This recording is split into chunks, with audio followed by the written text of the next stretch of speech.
Oh boy. Welcome everybody. Welcome back to the cinema. You're watching our podcast, Cinemacast, right here on our YouTube channel, Arrow Entertainment. Be sure to hit that like and subscribe button down below, guys. If you want to follow us on our streaming platforms, social medias, and Discord server, links for all that is right down below in the description section. So, oh boy. This is an interestingly piece of cinema garbage. The Jester. This is a mystery psychological horror film that came out this year. This is a movie you can find on, let's see, it calls it a Dread original. I want to say this is on Shudder. You can also find this on Amazon Prime if you guys want to check it out. But let me save you the hassle. This is probably not going to be such a long review today. So, The Jester. This is a movie that I cannot find anything on Wikipedia. And this movie, I gotta say, I watched it and I did not care for it. Even though people will probably say it has an interesting aspect to it, but it was kind of hard to follow. I'm expecting this guy dressed in a clown mask, calls himself the Jester, to go around and just randomly kill people, which of course he does. But there's also a subplot to this movie that is very confusing. Very confusing indeed. So the synopsis of this movie: a malevolent being known as the Jester terrorizes the inhabitants of a small town on Halloween night, including two estranged sisters who must come together to find a way to defeat this evil entity. Now, there is some truth to that, but other than that, it's just laughingly bad. And this movie, it has a cast of people that I know nothing about. It's like an unknown cast to me. Like, these people, let's just say, like, the acting, you know, the acting, the dialogue, everything it's very cheesy. It's incredibly horrible. And I mean, it's incredibly horrible. But then I look online and I see all these sites praising it somewhat. I want to read to you a little excerpt of it because there's nothing too much about this movie that I can really say. So, let's see, The Jester, and this is coming from MSN.com. Oh my god, you can't really trust much from MSN because they're a bunch of commies, you know. Like, if you want to follow my political views, watch my podcast, tune in live. But they're saying The Jester is a must-see 2023 movie.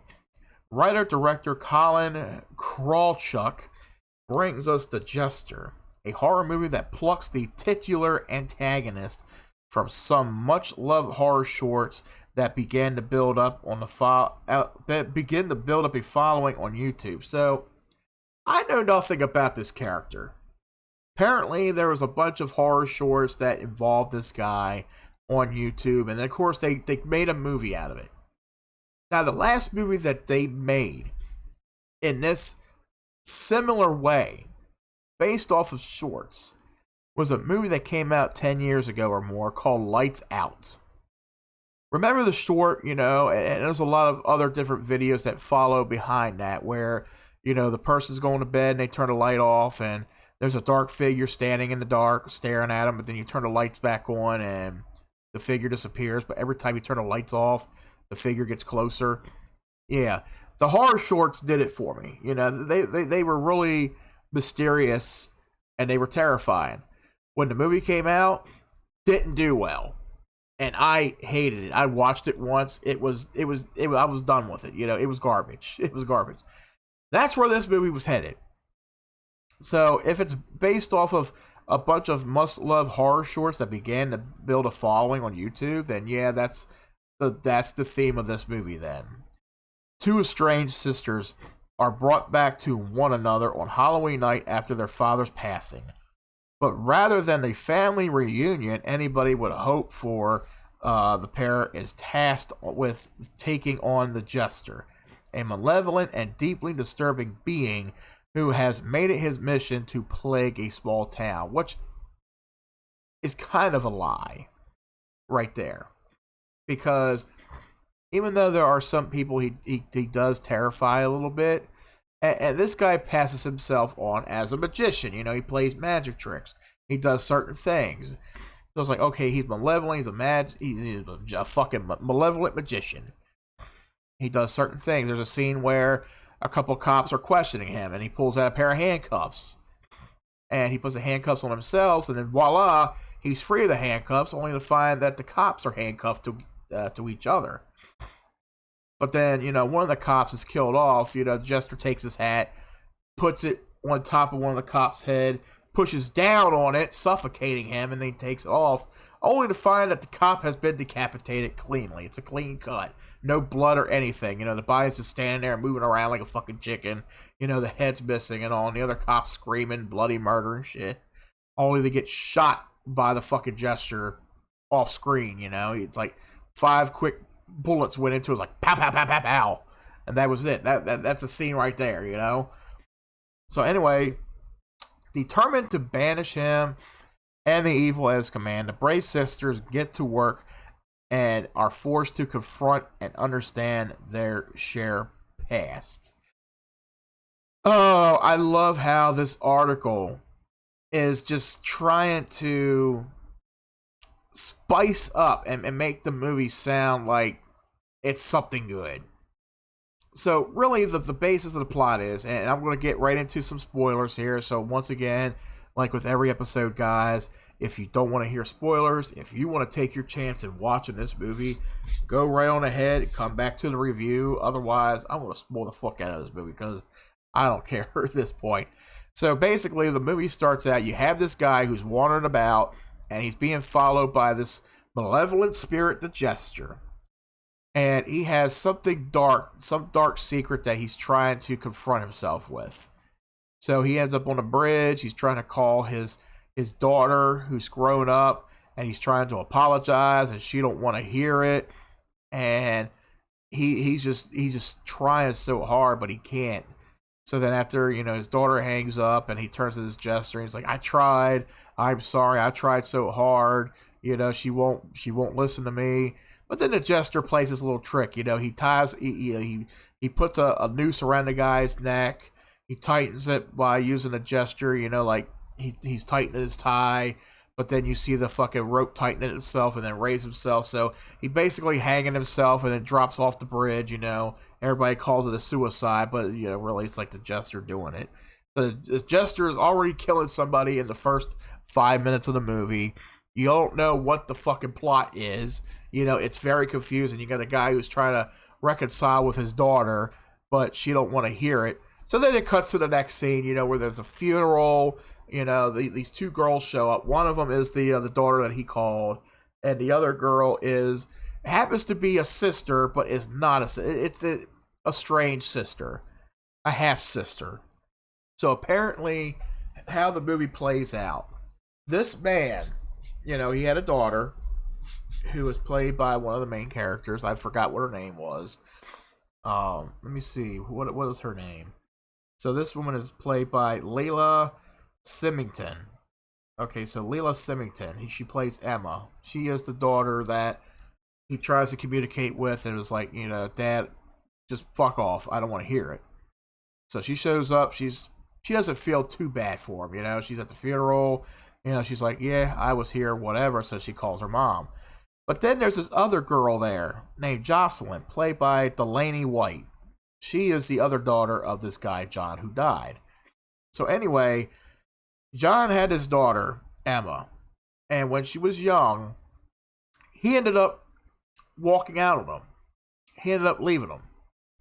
Because his big excuse was he was too young. He wasn't ready to have kids.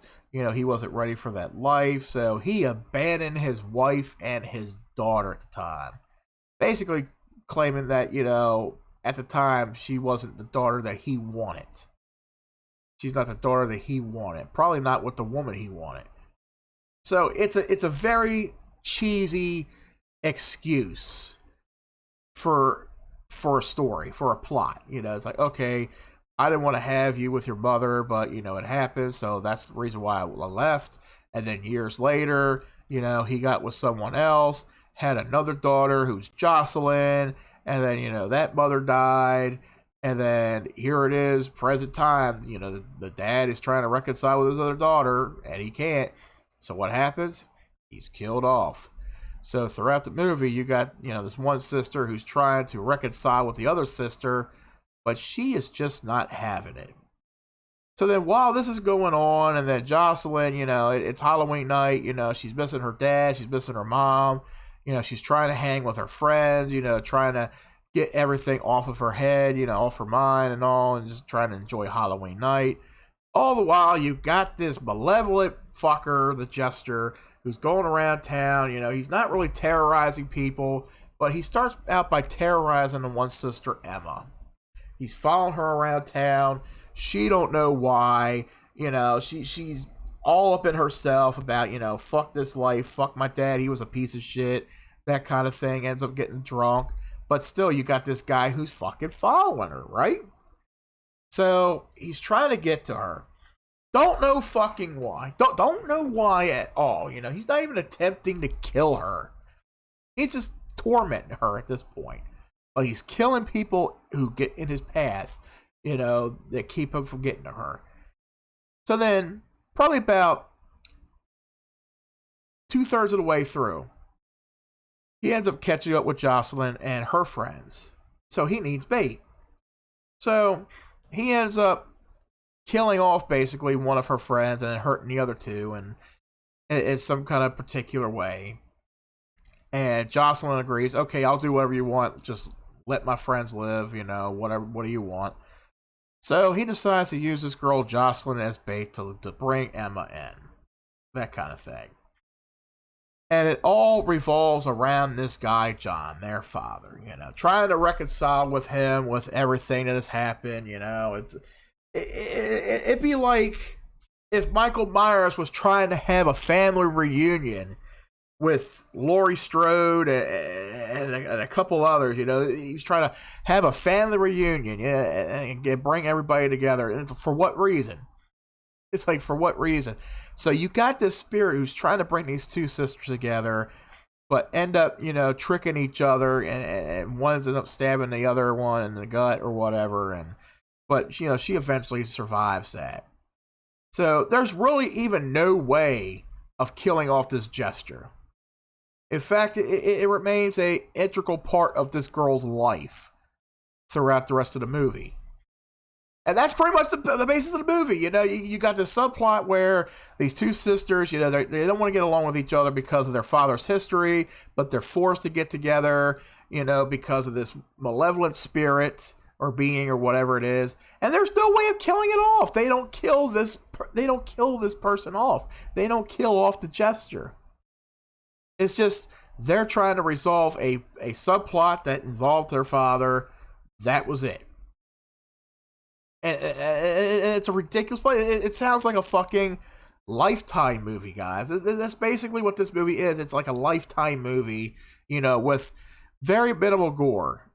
It's got violence. It's got very minimal gore. You got a scene where he magically takes all the teeth out of one of the friends. He's bleeding out the mouth, and then he magically takes out the eyeball, so that the boy ends up losing his eyes and his teeth and shit, and he's bleeding from the face and all. So it's like, you got very minimal blood, you got minimal gore, like, it tries to have that tense feeling in it, where it's like, okay, you want to feel for the characters, but then it's like, as ridiculous as the plot is, and to have it inside of a horror themed movie, it's like a made for Lifetime TV horror film. If Lifetime made horror films, this is what it would be.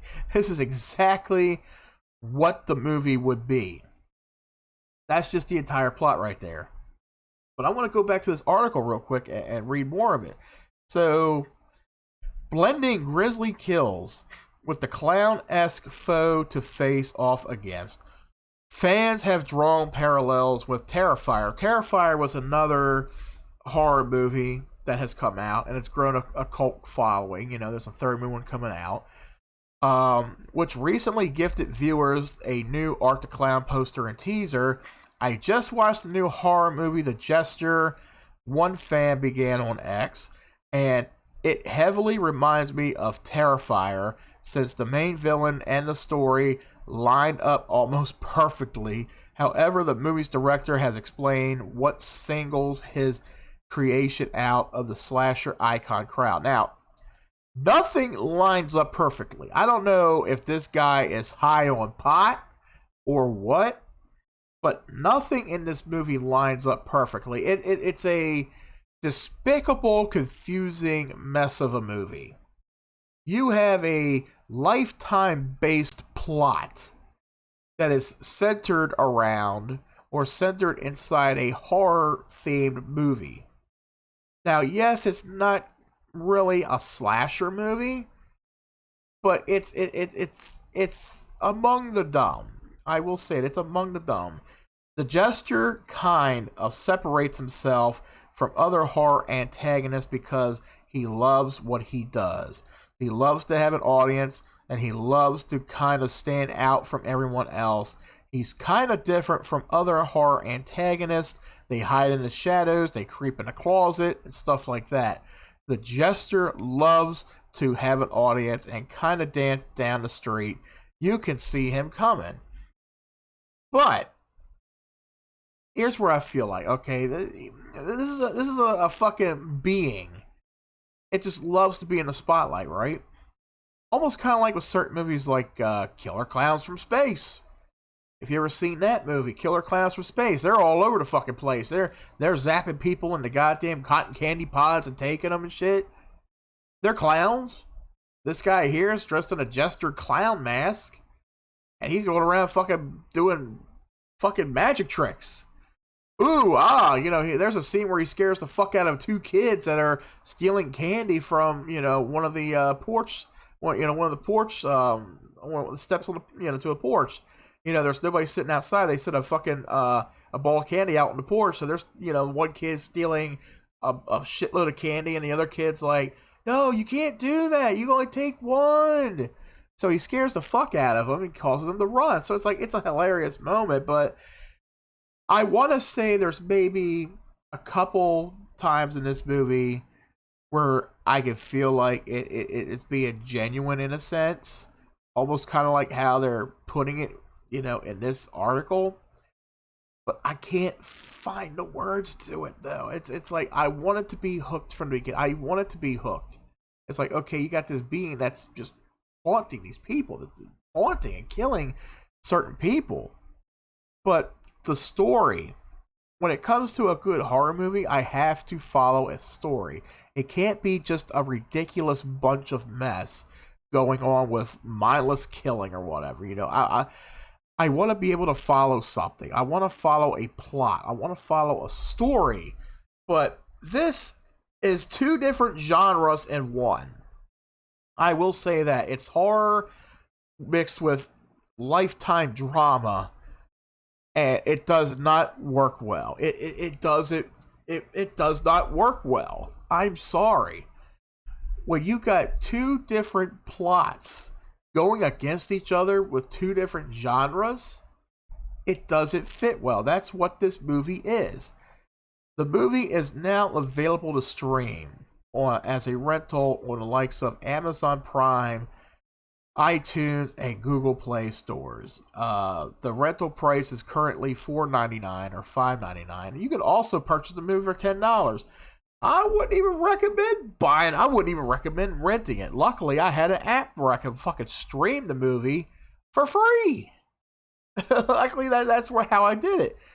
I'm going to read a review on IMDb, and this pretty much is what I expected. The Jester vaguely delivers. The film's potential was entirely wasted.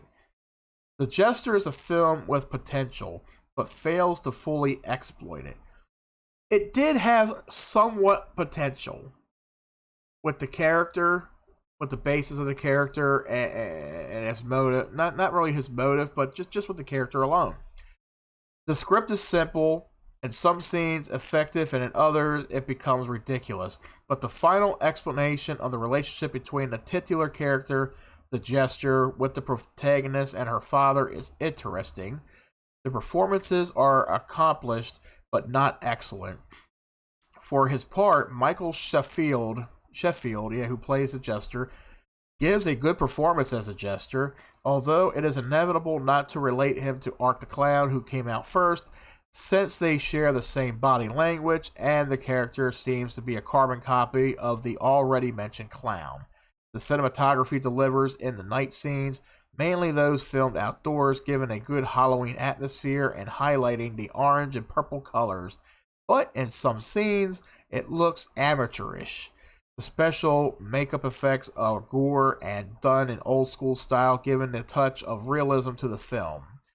The director's work was decent, but did not fully exploit his artistic capabilities. The Jester vaguely delivers. The film's potential is entirely wasted. I can almost sort of agree with this review. I can almost sort of agree. Now, granted, if I were to go back and rewatch it, yes, sometimes a good horror movie to me can rely on atmosphere.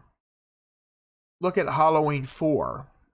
Look at the first 5 minutes of Halloween 4, the opening scene to Halloween 4. It fits that perfect fall descriptive for not just for the movie, but just for the Halloween season in general. It has that mood. It has that atmosphere of it's fall, Halloween's around the corner. This is what it feels like. So if a movie has good atmosphere to it, to remotely try to make it seem terrifying in a sense, which this movie does try to have that terrifying notion to it, but I think what overpowers it in a sense, what drowns out the rest of what could be good, is a failed story. It's a failed plot. It's a failed script. Yes, this movie can have potential to be something good. It could. You know, something that you're not going to see in theaters or whatever, but it has potential, but it fails hard. This movie really does fail hard. You know, like, people are saying that, okay, the plot fits good with the clown. You know, the clown's a metaphor of, you know, what's haunting these girls. It's like, I don't buy it. I really don't. I'm sorry. So, this movie was not for me. It may be for some of y'all. If you give it a chance, you probably come back and say, yeah, I liked it for what it was. Yes, it has its flaws. A lot of movies do. So, am I completely wrong about this movie, The Jester? Guys, let me know down in the comment section. Am I being too harsh when I call this an artistic piece of shit? Let me know. So anyway, guys, that is today's review right here at the cinema, The Jester. My final grading on this movie, I will be a little giving for it. I will say this movie to me is a 3 out of 10. A 3 out of 10. It's watchable. It's doable, but it's one of those one-time movies. It's one of those one-timers. You will not go back to it, or you could try to go back and understand it. I don't know. Maybe you enjoy it. Maybe you do like it. But my honest opinion, my honest rating, I give it a 3 out of 10. That is the best I can do. I can't go any higher than a 3 out of 10. I'm sorry. And that is it for today's episode of Cinemacast, guys. Thank you very much for joining me today. Be sure to hit that like and subscribe button down below if you enjoy our podcast, if you enjoy our other content right here on the channel. If you guys want to follow us on our streaming channels, all the links are down below in the description section for our social media. Twitch, Kick, and our Discord server. If you're on Discord and you want updates and much more, be sure to follow us right over there on Discord. Guys, once again, thank you so much for being here for today's film, The Jester. Join us next week as we're nearing the Christmas season. Well, Christmas season is here, but we're nearing the holiday season, nearing the holiday, Christmas. So hopefully we'll get into a much lighter tone for the season. And until next time, guys, we'll catch you right back here at the cinema.